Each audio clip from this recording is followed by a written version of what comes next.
नमस्कार साथियों, मैं गरिमा विश्वकर्मा आप सभी का स्वागत करती हूँ हमारे YouTube channel technical by JK में। तो जैसा कि हमने पहले लेक्चर में देखा था कि ग्लोब किसे कहते हैं, भूगोल होता क्या है और उसमें अक्षांश और देशांतर रेखाएं क्या होती हैं। ठीक है, तो अब हमें आगे बढ़ना है और अब हम आगे जानते हैं भारत के बारे में। तो चलिए हम चलते हैं भारत के सफर पे और जानते हैं हमारे भारत का परिचय। ठीक है, तो ये है हमारे भारत का नक्शा और हम इसे एक बहुत ही सामान्य भाषा में समझेंगे कि जैसा हम कभी किसी व्यक्ति के बारे में जानना चाहते हैं तो क्या करते हैं, सबसे पहले हम जानते हैं उसका नाम, कि उसका नाम क्या है, वह किस क्षेत्र में रहता है और उसके आसपास का जो मतलब क्षेत्र है वो क्या है। ठीक है, उसी प्रकार हम भारत के बारे में जानेंगे। ठीक है, तो हमारा जो विश्व है ना, वो हमारा विश्व 7 महाद्वीपों में बटा हुआ है। ठीक है, और उसमें 5 महासागर हैं और उन जो 7 महाद्वीप हैं उसमें जो सबसे बड़ा महाद्वीप है क्या है, वह एशिया। कौन सा महाद्वीप है? एशिया महाद्वीप सबसे बड़ा महाद्वीप है और इस एशिया महाद्वीप का जो एक भूभाग है वह है भारत। इसमें हम देख सकते हैं, या मैं आपको बताती हूँ, तो एक तरीके से आप ये मानकर चलिए कि हमारा जो एशिया महाद्वीप है कुछ इस जगह पे है और वहां पे हमारा भारत है। ठीक है, तो एशिया महाद्वीप का जो महत्वपूर्ण भूभाग है वह है भारत। ठीक है, अब यह है हमारा भारत। अब इस भारत के आसपास जो क्षेत्र हैं वे क्या क्या हैं। ठीक है, जैसे यहाँ पर आपको सब दिख रहा है, हमारा जो भारत है वह अपनी सीमा साझा करता है कुछ देशों के साथ। ठीक, एक है पाकिस्तान, आप देख रहे हैं। अगर आप दिशाओं का निर्धारण कर पाते हैं तो उस हिसाब से मैं आपको बता दूं कि यह इस प्रकार हमारी दिशाओं का निर्धारण होता है।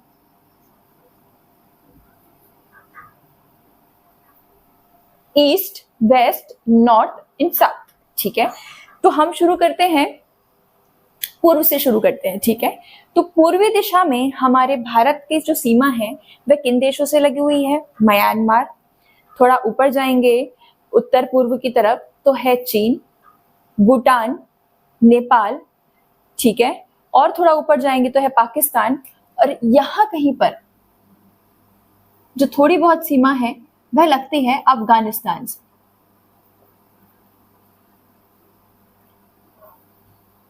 ठीक है, और नीचे की जो हम जलीय सीमा देख रहे हैं, देखिए ये जो पार्ट है ना, यहां तक है स्थल सीमा और इसके बाद की जो सीमा है वह है जल सीमा। ठीक है, तो जल सीमा में जो पश्चिम का भाग है वह ढका हुआ है अरब सागर से और पूर्व का भाग जो है वह है बंगाल की खाड़ी से। और अगर हम दक्षिण में देखें तो यहाँ पर आता है हिंद महासागर। क्या आता है? हिंद महासागर।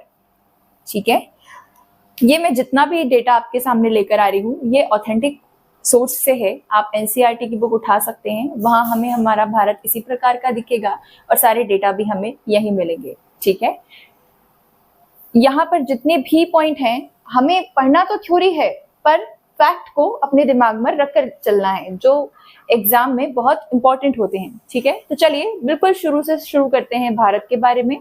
भारत का जो क्षेत्रफल है वह है 32,87,263 वर्ग किलोमीटर।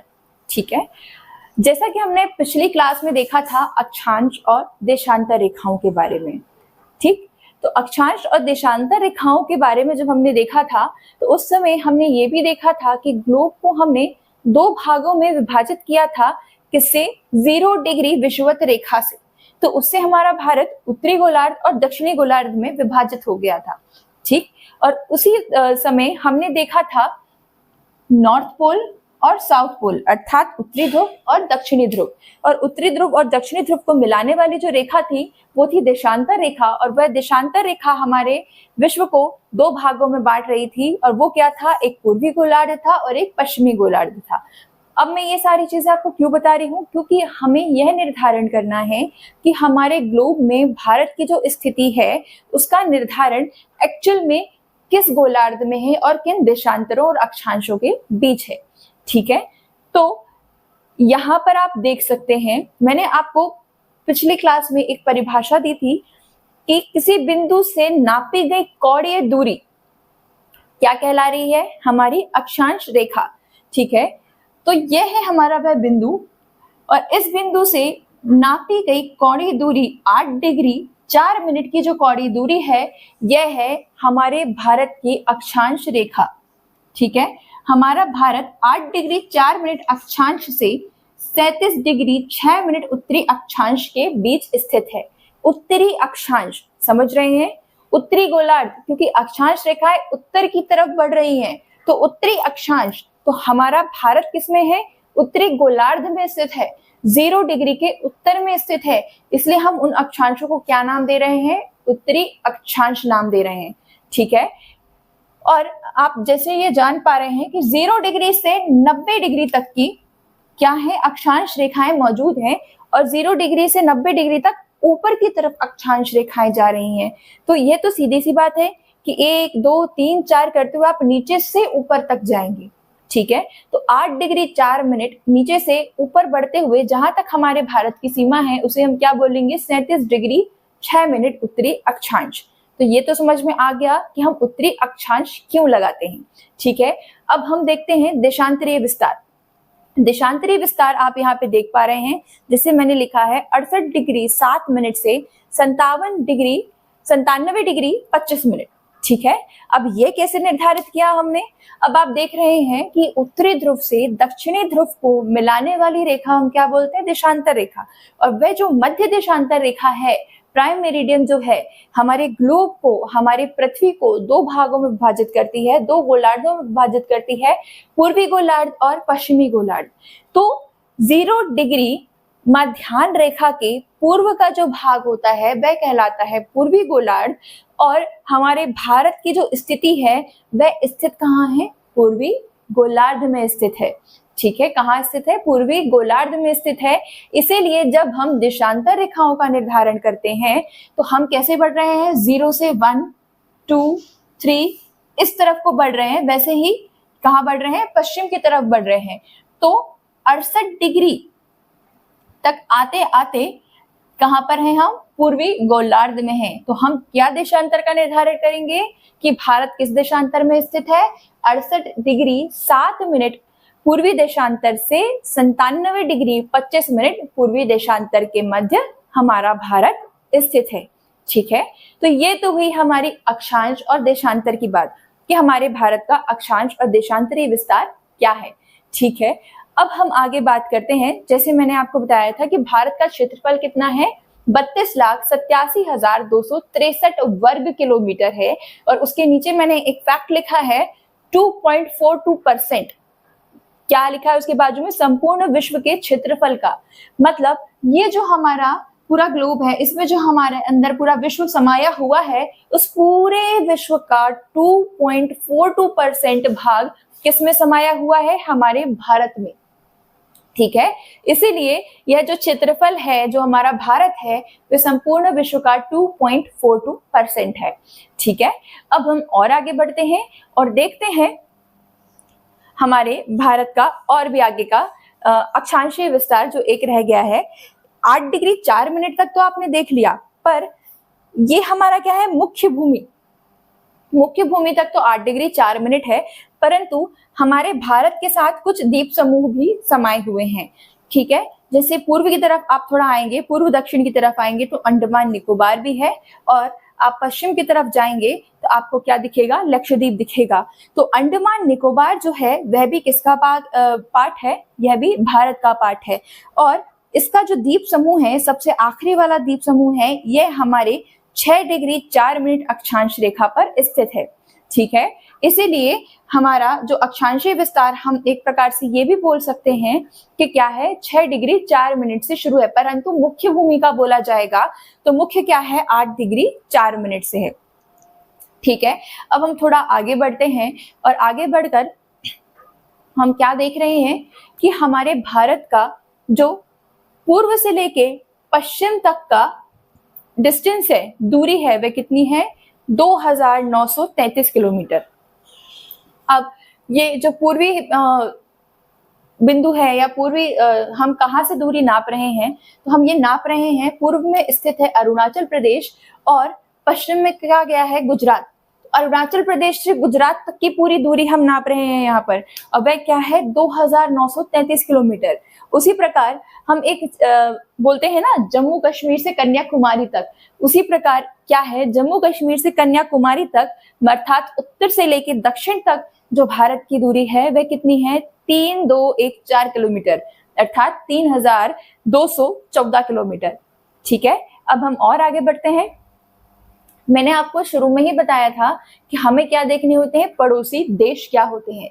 ठीक है, पड़ोसी देश हमें देखने होते हैं, और पड़ोसी देश क्या है, पाकिस्तान, अफगानिस्तान, चीन, नेपाल, भूटान, बांग्लादेश और म्यांमार। अब हम इसे याद कैसे रखें कि हमारे पड़ोसी देश कौन कौन से हैं, तो मैं यहाँ पर आपको एक ट्रिक बताती हूँ और उस ट्रिक के माध्यम से आप इसे याद रख सकते हैं।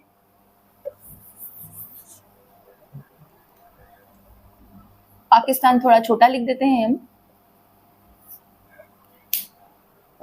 ट्रिक है बचपन में BA। ठीक है, बचपन में BA। बा का अर्थ होगा बांग्लादेश,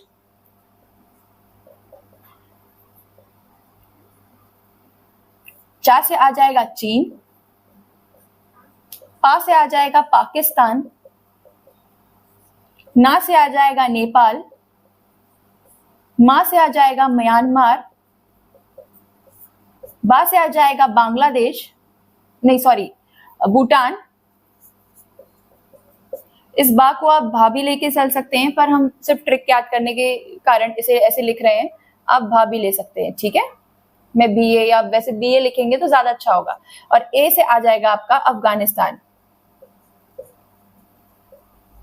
तो क्या है, बचपन में BA। अब जो ये ट्रिक है ये इसीलिए आपको ऐसे याद रखना है क्योंकि हमारे भारत का जो सर्वाधिक सीमा जिस देश से साझा होती है वह है बांग्लादेश। आपको देखकर जरूर ऐसा समझ में नहीं आ रहा होगा, पर हमारा भारत जो है अपनी सर्वाधिक सीमा किस देश के साथ साझा करता है, वह है बांग्लादेश। ठीक है, और सबसे कम सीमा किसके साथ साझा करता है, वह है अफगानिस्तान। ठीक है, तो ये तो हमारे दूसरे फैक्ट हो गए। अब हम थोड़ा और आगे बढ़ते हैं और आगे बढ़ के हम क्या देखते हैं कि हमारे भारत की जो सीमा है, स्थल सीमा और जल सीमा कितनी है। ठीक है, जो हमारे भारत की जो इस स्थल सीमा है वह कितनी है, यहाँ से लेके यहाँ तक हमारा स्थल सीमा लग रही है। ठीक है, ऊपर का पूरा पोर्शन वो कितनी है 15,200 किलोमीटर। ठीक है, और जल सीमा अर्थात हमारे नीचे का भाग, और जल सीमा जो है हम यहाँ पर दो भाग में देखेंगे, एक तटीय सीमा और एक मुख्य तटीय सीमा। तटीय सीमा अर्थात यह वाली जो सीमा है हमारी पूरी, और लक्षद्वीप और अंडमान निकोबार को साथ लेते हुए जो सीमा बन रही है उसमें कितना आ रहा है 7,516 किलोमीटर, सॉरी। ठीक है, और जो हमारी मुख्य तटीय सीमा अर्थात सिर्फ इतना भाग जो है वह हमारा कितना है 6100 किलोमीटर। ठीक है, तो ये तो हमारा हो गया भारत का एक मोटा मोटा परिचय। अब हमें चलिए, तो हम यहाँ पर देख रहे थे तटीय सीमा और जल सीमा कि हमारे भारत से तटीय सीमा किस प्रकार लग रही है और जल सीमा किस प्रकार लग रही है। अब हमें आगे ये देखना है कि भारत के कितने राज्य इस तटीय सीमा को टच करते हैं। ठीक है, तो आप जिस प्रकार यहाँ पर देख पा रहे हैं, ये हमने भारत का एक नक्शा बनाया हुआ है। यहाँ पर एक मोटा मोटा आप हिसाब लेकर चलिएगा और देखते जाइएगा कि यहाँ पर है गुजरात, महाराष्ट्र, गोवा, केरल, कर्नाटक, तमिलनाडु, आंध्र प्रदेश, ओडिशा और वेस्ट बंगाल। मिलाकर 9 राज्य ऐसे हैं जिनसे तटीय सीमा लगती है। ठीक है, और सबसे ज्यादा तटीय सीमा किस राज्य से लगती है, तो वह है गुजरात, और सबसे कम जिससे लगती है वह है गोवा। ठीक है, तो अब हमारा ये तो होता है सीमा कि तटीय सीमा कितने राज्यों से लगती है।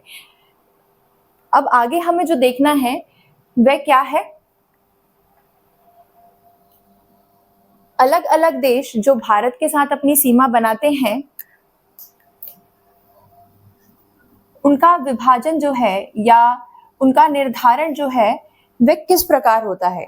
हम कैसे बता पाते हैं कि पाकिस्तान भारत से किस प्रकार अलग है, अफगानिस्तान किस प्रकार अलग है, चीन किस प्रकार अलग है। ठीक है, तो यहाँ पर मैंने कुछ फैक्ट्स लिखे हुए हैं जिन पर आप थोड़ा गौर कीजिएगा। भारत एवं चीन मैकमोहन। मैकमोहन क्या है? मैकमोहन एक रेखा है, यह एक काल्पनिक रेखा है। इस प्रकार नहीं है कि भारत और चीन के बीच में ऐसी कोई रेखा बना दी गई हो या दीवार खींच दी गई हो, ऐसा कुछ भी नहीं है। यह एक काल्पनिक रेखा है जिसका क्या किया गया है, सीमा रेखा पर निर्धारण किया गया है कि भारत और चीन के मध्य जो विभाजन रेखा है वह क्या है, मैकमोहन रेखा है। ठीक है, ठीक उसी प्रकार भारत और पाकिस्तान के मध्य जो विभाजन किया गया है वह किस रेखा के तहत किया गया है, रेडक्लिफ रेखा के तहत किया गया है। ठीक है, और उसके बाद लिखा हुआ है भारत एवं अफगानिस्तान डूरंड लाइन। ठीक है, भारत एवं अफगानिस्तान पहले, अब जो क्या है ना, पहले जब इसका निर्धारण किया गया था तो पाकिस्तान भारत में इंक्लूड था। ठीक, अब क्या है, पाकिस्तान और भारत अलग अलग हो चुके हैं, इसलिए अब ये डूरंड लाइन जो है वह पाकिस्तान और अफगानिस्तान के मध्य आती है।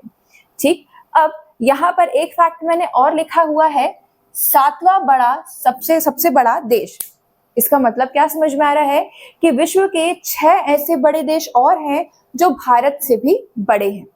ठीक, तो अब ये 6 और बड़े देश कौन से हैं? तो देखिए, यहाँ पर मैं एक ट्रिक के तहत आपको बताती हूँ।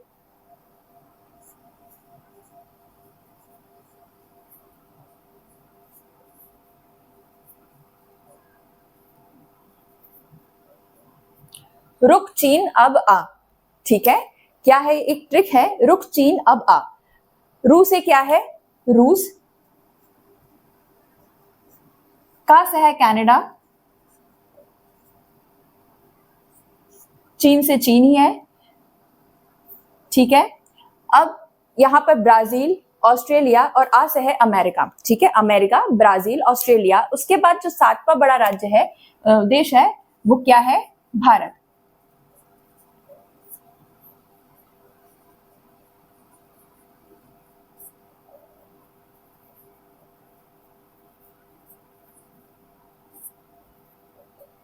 ठीक है, तो हमारा भारत जो है वह क्या है, 7वां बड़ा देश है। और हमारे भारत से पहले जो 6 देश बड़े देश हैं वो क्या है, रुक चीन अब आ, रूस, कनाडा, अमेरिका, ब्राजील और ऑस्ट्रेलिया।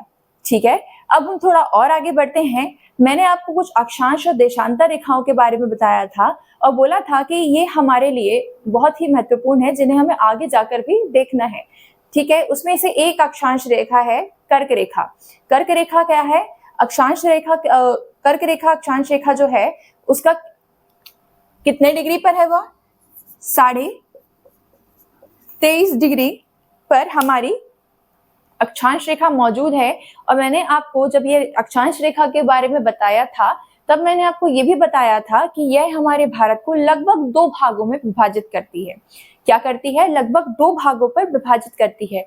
और साथ ही जब ये भारत को 2 भागों पर विभाजित करती है तो जब ये तो इसके बीच में क्या आते हैं, कुछ राज्य भी हैं जिनके बीचों बीच से होकर या जिनके ऊपर से होकर ये गुजरती है। ऐसे कितने राज्य हैं, ऐसे 8 राज्य हैं जिनके ऊपर से होकर ये गुजरती है। कौन से हैं, पहला यहाँ पर आ जाएगा गुजरात, फिर आ जाएगा राजस्थान, फिर आ जाएगा मध्य प्रदेश, फिर आ जाएगा छत्तीसगढ़। यहाँ कहीं आपको मैं कुछ ऐसे ही असम्पशन के साथ बताती जाती हूँ जिससे आपको समझने में थोड़ी आसानी होगी कि यहाँ कहीं है गुजरात, ठीक है, यहाँ कहीं है राजस्थान, यहाँ है हमारा मध्य प्रदेश, यहाँ है हमारा छत्तीसगढ़, ठीक, और यहाँ हमारा है बिहार, झारखंड, ये हमारा पड़ जाता है पश्चिम बंगाल का एरिया, ये हमारा पड़ जाता है त्रिपुरा का एरिया, और ये हमारा क्या आ गया, मिजोरम का एरिया। तो क्या है, बीचों बीच से होकर गुजर रही है हमारी कर्क रेखा। कितने, 8 राज्यों के बीच से होकर गुजर रही है। इसमें एक इंपॉर्टेंट चीज और है ध्यान देने वाली कि इन 8 राज्यों में से ऐसा कौन सा राज्य है जिसकी राजधानी जो है बिल्कुल कर्क रेखा पर ही मौजूद है। ठीक है, कौन सा राज्य है, वह है झारखंड। और झारखंड की जो राजधानी है क्या है, रांची, जो कर्क रेखा के ऊपर स्थित है। ठीक है, ऐसे 2 राज्य और हैं जिनकी राजधानियां जो हैं कर्क रेखा के दक्षिण में स्थित हैं। अब वे 2 राज्य कौन से हैं, इन सबको नोट डाउन करते जाइएगा। मैंने आपको फर्स्ट लेक्चर में, सेकंड लेक्चर में जितनी भी चीजें बताई हैं, ये सारी फैक्चुअल चीजें हैं जो एग्जाम में वर्ड टू वर्ड आपके सामने पेस्ट होती हैं और आपको उसका आंसर देना होता है। इसमें से एक भी लाइन ऐसी नहीं है जो एग्जाम में पूछी ना गई हो। ठीक है, तो 2 राज्य ऐसे हैं जो कर्क रेखा के नीचे जिनकी राजधानियां हैं। एक तो है गुजरात, उसकी राजधानी क्या है, गांधीनगर। और एक और क्या है, मध्य प्रदेश, जिसकी राजधानी क्या है, भोपाल। ये दोनों राजधानियां क्या हैं, कर्क रेखा से दक्षिण में स्थित हैं।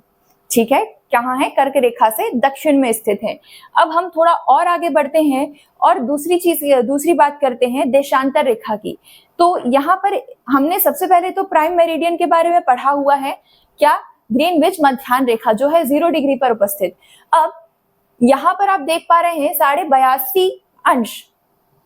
82 अंश 30 मिनट पर एक और रेखा है जो हमारे भारत के ऊपर से होकर गुजर रही है, जो भारत के 5 राज्यों को काटते हुए है या 5 राज्यों के ऊपर से होते हुए गुजर रही है। अब ये 82.5 अंश मानक रेखा है क्या, इसके बारे में भी जानना होगा। जैसे हम ये जानते हैं कि ग्रीनविच मध्याह्न रेखा जो है, यहाँ पर मैं आपको बनाकर बता देती हूँ, ये हमारा नॉर्थ पोल था, ये हमारा साउथ पोल था, और ये 0 डिग्री मध्याह्न रेखा जो बीचों बीच से होकर गुजर रही थी, मैंने आपको इसके बारे में बताया था कि ये क्या करती है। ये ग्लोब को या विश्व को 2 भागों में बांटती है, एक पूर्वी गोलार्ध और एक पश्चिमी गोलार्ध। तो ये था हमारा पूर्वी गोलार्ध और ये था हमारा पश्चिमी गोलार्ध। और इसके साथ ही मैंने आपको ये भी बताया था कि ये क्या करती है, समय का निर्धारण करती है। पश्चिम की तरफ आएंगे तो समय घटेगा और पूर्व की तरफ जाएंगे तो समय बढ़ेगा। और अभी हमने थोड़ी देर पहले ही देखा था कि हमारा भारत किस गोलार्ध में स्थित है, पूर्वी गोलार्ध में स्थित है। कहाँ स्थित है, पूर्वी गोलार्ध में। अब आप खुद देखिए 82.5 अंश, अब आप 0 से इस तरफ पूर्व की तरफ बढ़ते जाएंगे तो 0, 1, 2, 3 करते हुए 82.5 कहीं ना कहीं तो पड़ेगा, वह पूर्वी गोलार्ध में पड़ेगा। और जब यहाँ पर समय प्लस हो रहा है तो हमारा भारत जो है क्या है, 82.5 अंश जो रेखा है मानक याम्योत्तर जो इसके ऊपर से जा रही है, वे कितने घंटे का समय प्लस लेकर जाती है, 5.5 घंटे का समय प्लस लेकर जाती है। मतलब अगर आप इंग्लैंड में मौजूद हैं और आप भारत के समय का निर्धारण करना चाहते हैं तो आपको वहां से 5.5 घंटे आगे का समय देखकर चलना होगा। ठीक है, उसी प्रकार ये क्या हो गई, 82.5 अंश की जो देशांतर रेखा है वह क्या कर रही है, भारत के समय का निर्धारण कर रही है। अब आपको एक चीज और मैं बताती हूँ कि यहाँ पर जो हमने देखा था गुजरात और अरुणाचल प्रदेश के बीच की दूरी देखी थी, अब यहाँ पर क्या है, 30 डिग्री का फर्क आता है। कितने का फर्क आ रहा है, 30 डिग्री का फर्क आ रहा है। हाँ, तो इसके बीच में समय का कितना फर्क आएगा, 2 घंटे का फर्क आएगा। कितना, 30 डिग्री के कारण कितना फर्क आएगा, 2 घंटे का फर्क आएगा। ये भी नोट डाउन कर लीजिएगा। ठीक है, इसे भी नोट डाउन कर लीजिएगा।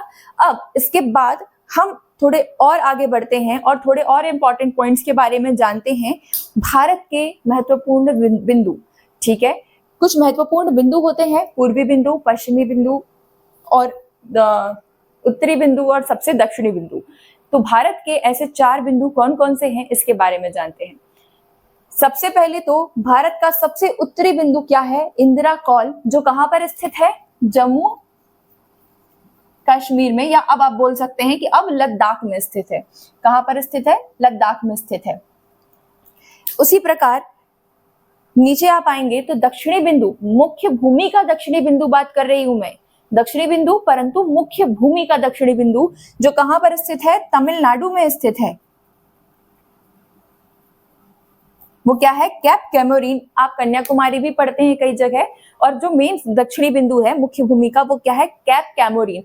पर अगर आपसे पूछा जाए कि भारत का दक्षिणतम बिंदु कौन सा है, तो हमारे भारत का दक्षिणतम बिंदु जो है वे कहाँ, अंडमान निकोबार पर स्थित है। क्योंकि मैंने आपको थोड़ी देर पहले जब अक्षांशीय विस्तार पढ़ाया था तो मैंने आपको कहा था कि मुख्य भूमि का जो अक्षांशीय विस्तार है वो तो 8 डिग्री पर आ जाता है, 8 डिग्री 4 मिनट पर, परंतु जब हम तटों को भी मिला लेते हैं तो हमारा अंडमान निकोबार हुआ, लक्षद्वीप हुआ, जब इन सभी को मिलाते हैं तो हमारा जो मेन पूरा तटीय विस्तार जो अक्षांशीय विस्तार हम देखते हैं वो 6 डिग्री 4 मिनट से शुरू होता है।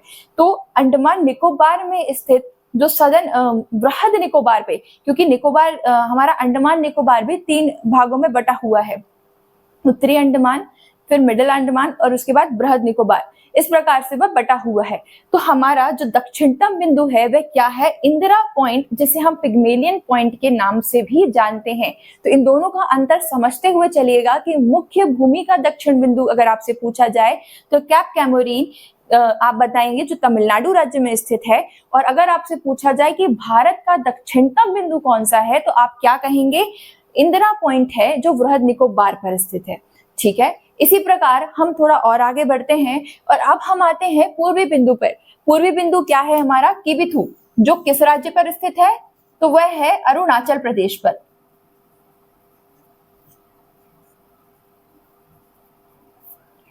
ठीक है, और उसी प्रकार हमारा जो पूर्वी बिंदु है वह किस राज्य पर स्थित है? सॉरी, पश्चिमी बिंदु है वह किस राज्य पर स्थित है? गुजरात पर। और वो क्या है? गुहार मोती या गोहर मोती। ठीक है, मैंने ये तो हमारा हुआ भारत का परिचय। अभी सबसे पहले हम क्या देख रहे थे? यहाँ पर कुछ विभाजन देख रहे थे। तो कुछ लाइनों के द्वारा जो विभाजन किया गया था, काल्पनिक लाइनों के द्वारा, पर कुछ जो देश हैं उनका विभाजन जो है किसी लाइन के द्वारा नहीं किया गया है, ये प्राकृतिक सीमाओं के द्वारा किया गया है। मैं वहां पर बताना आपको भूल गई थी, तो इसे भी नोट डाउन कर लीजिएगा कि नेपाल देश का विभाजन जो है वह भारत से किस प्रकार या सीमा रेखा का निर्धारण किस प्रकार किया जाता है। तो यहाँ पर एक नदी आपको बहती हुई दिखाई दे रही है, काली नदी, जो क्या करती है? भारत और नेपाल के मध्य सीमा रेखा का निर्धारण करती है। ठीक है, उसी प्रकार अगर आप म्यांमार और भारत के बीच की सीमा रेखा का निर्धारण करेंगे तो आप देखेंगे पत्ते की पहाड़ियां यहाँ पर देखने को मिलेंगी, जो क्या कर रही हैं? सीमा रेखा का निर्धारण कर रही हैं। इन सभी के बारे में हम डिटेल से जानेंगे आने वाले चैप्टर्स में। अभी आप इतना समझिए कि अभी मैं अगर इन सब का को कंक्लूड करूं तो हमने फर्स्ट लेक्चर से लेकर सेकंड लेक्चर में क्या क्या चीजें देखी हैं। फर्स्ट लेक्चर में हमने देखा था कि ग्लोब किसे कहते हैं, उसके साथ हमने देखा था अक्षांश रेखा क्या कहलाती है, देशांतर रेखा क्या कहलाती है। अब मैं ये इसलिए रिवाइज कर रही हूँ कि आपसे कोई पॉइंट छूटा ना हो, आप इसे एक बार देख लीजिएगा। उसके बाद हमने सेकेंड लेक्चर में क्या शुरू किया था कि भारत का अक्षांशीय विस्तार कहाँ से कहाँ तक है, देशांतरीय विस्तार कहाँ से कहाँ तक है। उसके बाद हमने देखा था कि कौन कौन से देश है जो भारत के साथ अपनी सीमा को साझा करते हैं। उसके बाद हमने क्या देखा था? उसके बाद हमने देखा था कि हमारी जो मुख्य भूमि तटीय सीमा जो है वह कितनी है, जलीय सीमा और हमारी स्थलीय सीमा जो है वह कितनी है। उसके साथ साथ हमने क्या देखा था? उत्तर से दक्षिण तक की जो दूरी है वह कितनी है, पूर्व से पश्चिम तक की जो दूरी है वह कितनी है। उसके बाद हमने क्या देखना शुरू किया कि विभिन्न देशों के साथ भारत की सीमाएं किस प्रकार निर्धारित हैं। उसके बाद हमने क्या देखा? कर्क रेखा कितने राज्यों से होकर गुजरती है, देशांतर रेखा जो बीच में स्थित है 82.5 अंश की याम्योत्तर रेखा, यह कहाँ से होकर गुजरती है और कैसा निर्धारण करती है। ठीक है, तो इसके साथ ही मेरा ये सेकंड लेक्चर मैं यहाँ समाप्त करती हूँ और आने वाले थर्ड लेक्चर में आपको भारत के परिचय पे थोड़ा आगे और लेकर जाऊंगी। इसी के साथ बने रहिएगा। Thank you.